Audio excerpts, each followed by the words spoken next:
Hello again, David Creel, world's best double eagle coach, with my friend, Mr. Charles, who to my knowledge is the only person I know from Iowa.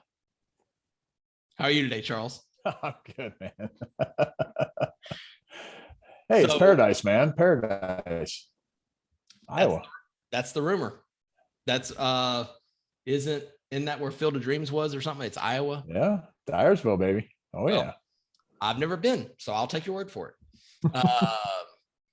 But anyways, thanks for joining me today. I think it's gonna be awesome. Yeah, you bet, man. Thanks for having me. Okay, so how can I best help you today? Yeah. So as I, kind of thinking about our time together, from a business perspective, from the world of how crazy everything is, from emails flying in to managing multiple different entrepreneurial activities, to working through the corporate world, trying to balance everything that's on my mind and the accomplishments I want to achieve. What I'm struggling with, David, is to really to find what's the word I'm looking for. I'll steer clear from sports analogies, but just to find a good cadence for managing my time. So from a time organizational perspective, what I struggle with is there are a lot of competing commitments, and to really line up those competing commitments with what I really have a passion for and a desire to do versus what I feel I have to do, kind of gets the need to, the should do or else concept.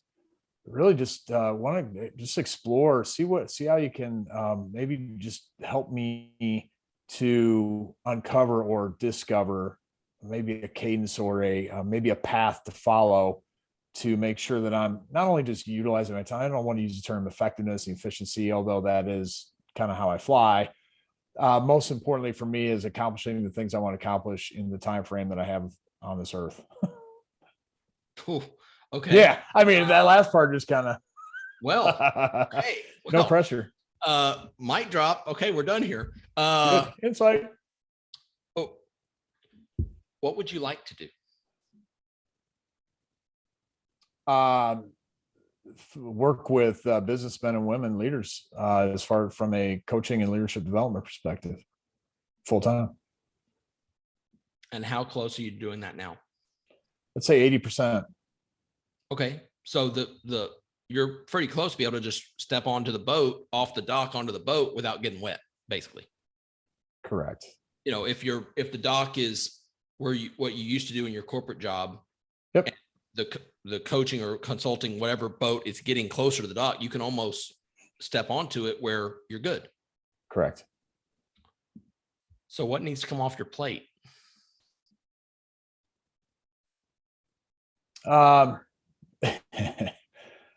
The working a full-time gig in the corporate world, and then working what feels like a full-time gig in the coaching leadership development arena.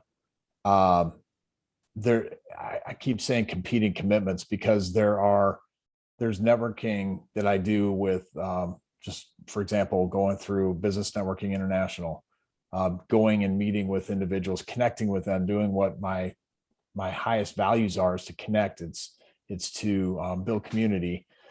And I find myself with those competing commitments not having enough time in the day to do that. And so I almost feel like, right? So feeling of unable to disconnect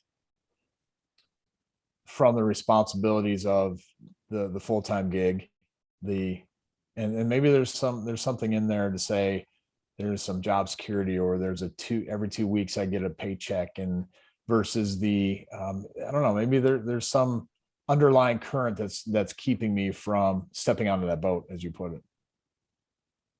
So what do you think is keeping you from stepping out to the boat?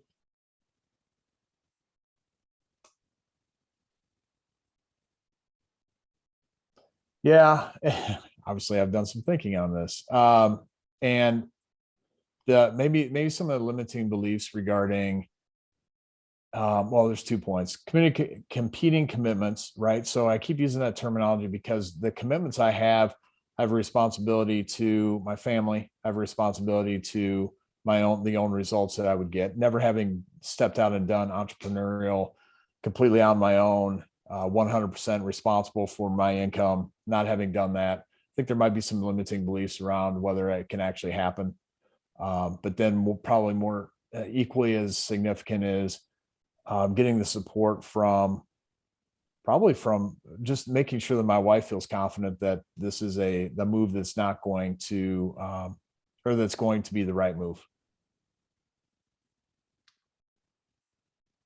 Have you asked her about it? I have. What did she say? She's terrified. Awesome. Okay. Yeah. Yeah. No, but listen, so the background is this. We've both had long-term corporate careers. I've been in the same organization for over 25 years.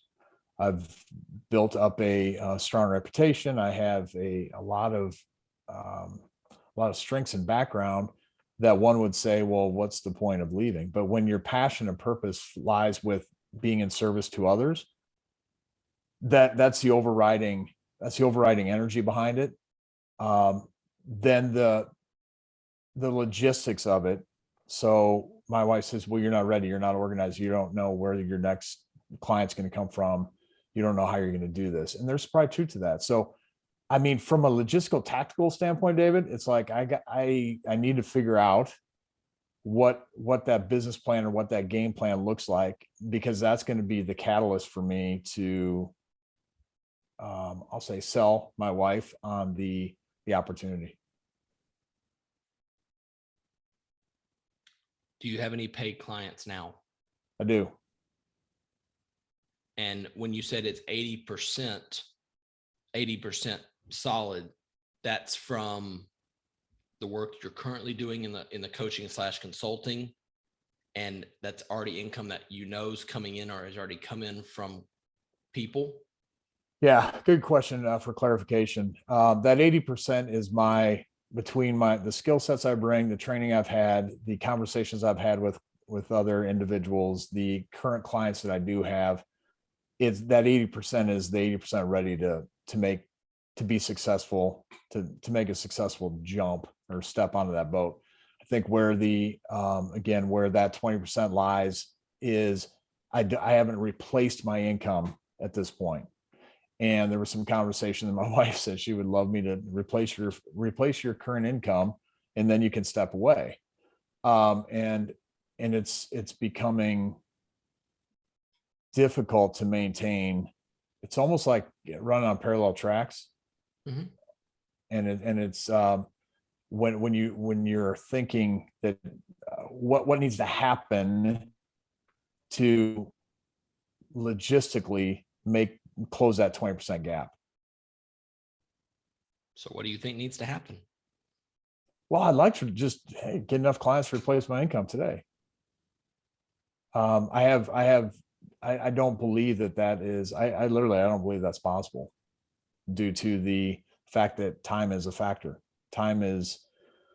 Well, listen, I've used the excuse that time is an issue. I don't know maybe I haven't gotten to the point where time is organized enough to where I can feel confident in that move, or maybe said a different way, that if I just say pull the plug, give the standard notice in the corporate world, launch into this full time, say August 1st, what then? Is there a way you could,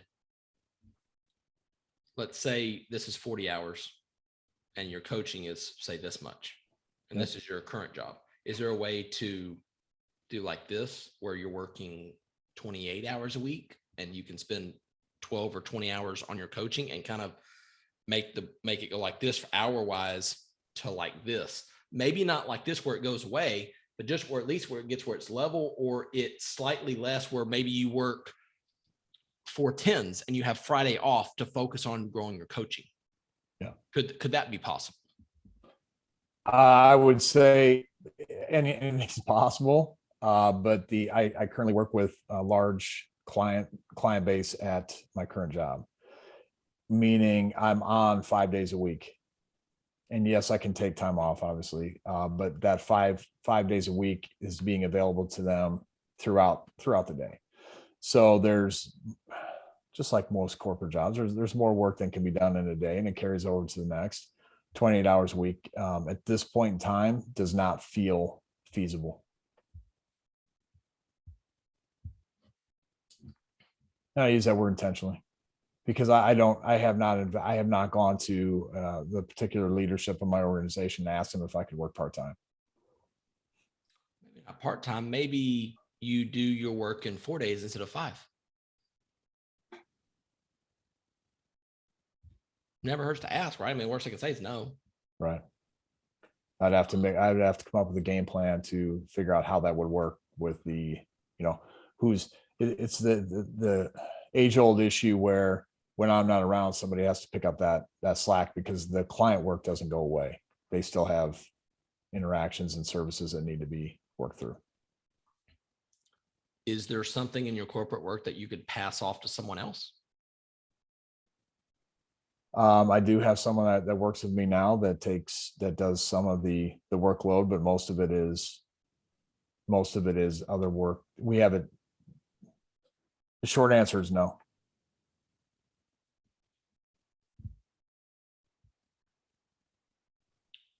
Do you have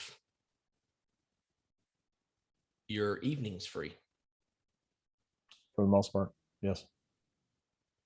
So what if your meeting with your potential coaching client is, right now it's Tuesday at 7 p.m. That's when I can meet with you. It's an option.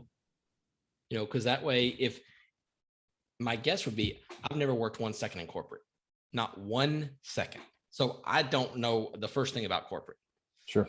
But my guess would be that possibly some of the people that you work with or know from your corporate gig could be candidates for the coaching or the consulting, whichever avenue for them you feels best.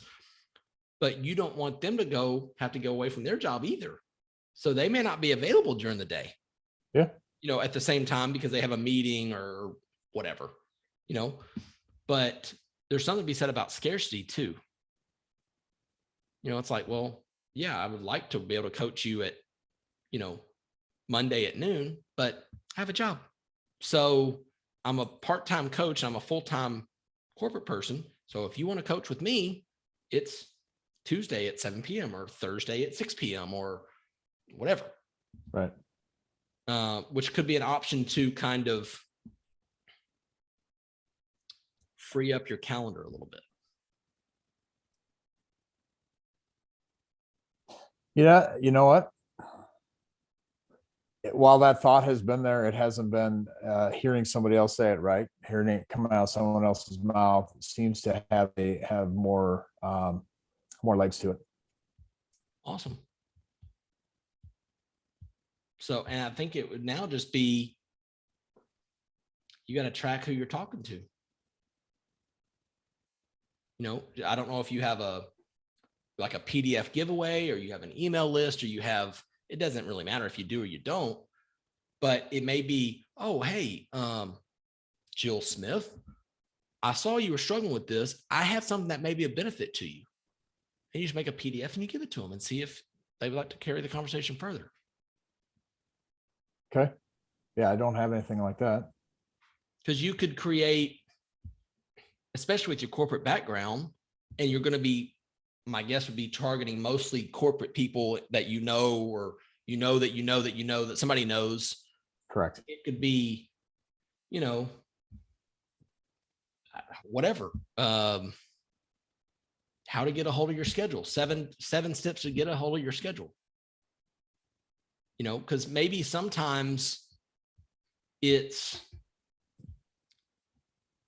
if your plate gets too full, either one of two options have to happen. Either you have to get a bigger plate or you got to take some stuff off your plate to put something else on your plate. Because correct. There's no way around that. But if you keep putting stuff on and eventually going to run out of space on your plate, but what if you extended the time frame? Instead of like say August 1st, I'm going to be a full-time coach consultant. What if it's August 1st of 23? Could be. So, and I have thought through that, meaning if I can maybe just tackle a couple of these different angles, coaching conversations at night, and then maybe just begin to slowly drip the business, start to just maybe not set that definitive date. It feels like, David, that date has been continually moving because I've been at this now for about 4 years, and it's because I want to do it so badly, and because it's so aligned with who I am. The other job just feels like a job. It feels like I'm not aligned to it, so it's more of a energy suck to do that. And so there's part of me that wants to maybe move, maybe to your point, I don't know if you're saying moving a little bit slower to speed up, and maybe not set that target date. Well, it would take the pressure off. I mean, what if you said you want to be a successful coach in 7 years? Yeah. Versus 7 weeks. No, see, it doesn't work. That doesn't work for me. That drives me crazy, because I don't, this is something that I am not only just aligned to, this is my gifting. This is what I gift to people. And to be able to spend more time on it is where the energy lies for me. So I obviously now I hear what you're saying. 7 years out, fine, takes the pressure off. It's kind of like when you step up on the tee on a golf course and you're playing with some pretty good golfers. Just like, listen, I'm a 15 handicap, and who knows, I might play like a 20. It takes some of the pressure off, and so I think that's some of the direction you're going with that. Well, yeah, but in that analogy where you just said, that's a great example. Have you ever noticed, for whatever reason, you haven't picked up your sticks in weeks, and you just, whatever, you're traveling, you're too busy. Well, the day you come back, you probably generally have a pretty good round, because you have no expectations going into the round anyway. That's true. You're loose and you're free, and you're picking your target, you're setting the club down, you're hitting at the target, and if you can find it, you go hit it again. But whenever we have the expectation of ourselves, like I should be this or I should be that, that's putting undue pressure on yourself. Because the fact of the matter is,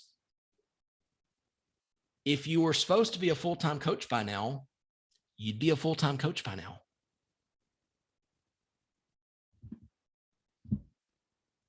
I mean, I got 2 businesses.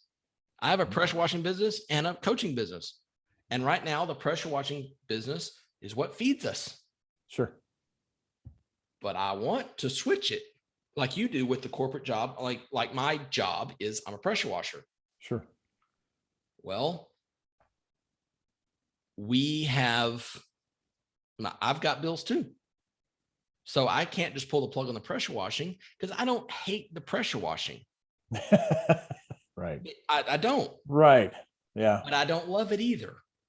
Right. I'm so uninvolved in pressure washing. I don't think about pressure washing while I'm pressure washing. I just put my hair pods in and I just go about my business. And when it's done, it's done. But I'm also not putting pressure on myself because I've been a coach now since January of 20. And I mean, it's approaching like this, but it's not there yet. Right. But there's also a different mentality where it's almost like your corporate job. They have you in like the handcuffs, like the silver handcuffs, because every 2 weeks, the reinforcements are coming in the form of a paycheck. But when you go out on your own, that's not the case. You got to kill something and drag it home, or you're not going to eat. Right. But then that gets where you're bordering on the verge of needy versus I'm going to serve you and give you a powerful conversation. And then then we can have a conversation about that. Right. And 7 years, I was just making that up, but you know, what if you asked your wife, what number do I need to make? What number would you be comfortable with my coaching? If I'm steadily bringing in whatever the number is a month, after 3 months of that, see you later, I'm gone. Good idea. That's good. Yeah. And Because also there's, have you ever heard of Dan Miller? He wrote the book 48 Days to the Work You Love. somebody just mentioned that to me the other day. Okay. Maybe it's you. I don't know if we the last conversation we had. Might have been 48 days 48 days to the work you love. It might have been me, but I've slept since then, so I don't remember. But all that to say, he has a PDF, and I'll send it to you. It's how to build a side hustle or side business on 15 hours a week. Okay. Because he breaks it down into actually doing the thing, marketing, sales, stuff like that. But he has a chart where it's like, if you can find 15 hours a week, this can be done. And you can find 15 hours a week, especially if you have the evenings free, because that means you probably don't work Saturday and Sunday. You're probably off on the weekends. Correct. And you have, from 5 or 6 p.m. or whatever till you go to bed free. Correct. So if you had 2 hours on Monday, 2 hours on Tuesday, 2 hours on Wednesday, 2 hours on Thursday, 2 hours on Friday, and you work from 7 a.m. to noon on Saturday, there's your 15 hours and you're done for the week.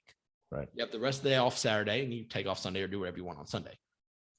But that may be something too, because the thing about shortening your time that you're going to work on your, let's call it the side hustle that wants to become the main hustle, is you'll be focused. And you'll have uninterrupted blocks of, okay, for the next 90 minutes, I'm doing this and I'm not doing anything else other than this. That'd be helpful. That'd be helpful. So I think we're there. I do too. I mean, obviously in however long we've been talking, we can't solve all the world problems in however long we've been talking, but I think just little tweaks and creating the time in your schedule, because you have it, but it's like, okay, like Targeted. Yes, it's focused blocks of time where you're not, okay, I'm just going to do whatever. Like, oh, no. For this 30 minutes, I'm going to reach out to 6 different people and I'm going to see if I can connect with them and help them. Or maybe you're on LinkedIn and looking at people or whatever however you're going to do it. But then when you're focused, have you ever noticed, like whenever you're, say with your corporate job, say you're going on vacation Friday. Mm-hmm. I guarantee, or Friday afternoon, like 5 p.m., see you later, I'm heading to wherever. But I guarantee you that day you get to work that day, you probably get there early. You already have a game plan lined out the night before you get to work. There's no water cooler talk. There's no, hey, can I bend your ear for 5 minutes? No, I ain't got time for that. I got something to do.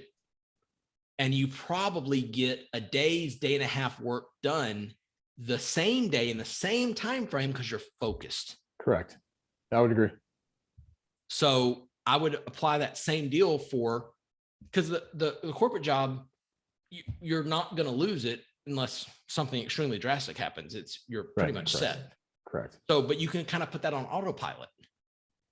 And then once you clock out at 5 or 6 or whenever you clock out, okay, yeah, I'm a coach now. From this to this, I'm a coach. Because you don't have to think about your corporate job. So, and then circling back to where we started, right? The time organization, time management concept where you just finished with that Dan Miller, 48 Days to the Work You Love, a chart, a graph, something to help target that time frame, to be focused in that time frame, to be intentional. That's it. I'll send it to you as soon as we get done. I've got it on my phone. I'll go get my phone for my son. He's playing on my phone right now. As soon as we get done, and you'll have it 5 minutes after we get done. So I go get it from my son. I already have it saved. I know exactly where it's at, and I'll send it to you. And it just breaks down, because a lot of people say we don't have time. And I'm not saying this to you, but this is just the average. Most people spend 4 to 5 hours a day watching television. So what if you only took half that time and worked on your side hustle? Right. So I think that would help you, and I'll send it to you as soon as we I appreciate that. I'll have it. Yeah. And I think you just captured, and I know we're wrapping up, but I think that you captured on something that has frustrated me, is that I really don't watch TV, right? So I don't, I think the time spent could be better focused and more intentional, rather than just, hey, I'm going to sit down and work on my coaching business. So that's what sparked that insight for me when you brought that up. It's that targeted, focused, intentional. Mm-hmm. Yeah. A book that may help you is Cal Newport wrote a book called Deep Work, like time blocking. Not a 20-minute focus, like, okay, this is 2 hours and I'm going to knock whatever this thing out. I'm going to knock this thing out in 2 hours. And that may help you with your kind of your blocking of focused activity. And then it's like, but then you schedule it. Tuesday night is when I do this, and Thursday night is when I do this. And when I get my next client, it's Monday night at 7 p.m. That's my spot I have open. If you want it, there's the spot. Yeah. Because this is your schedule, not their schedule. They gotta bend to your schedule, not you gotta bend to theirs. For sure. So good. I think we're good. Good stuff, man. Thank you. All right. It's been a pleasure. We'll talk to you soon.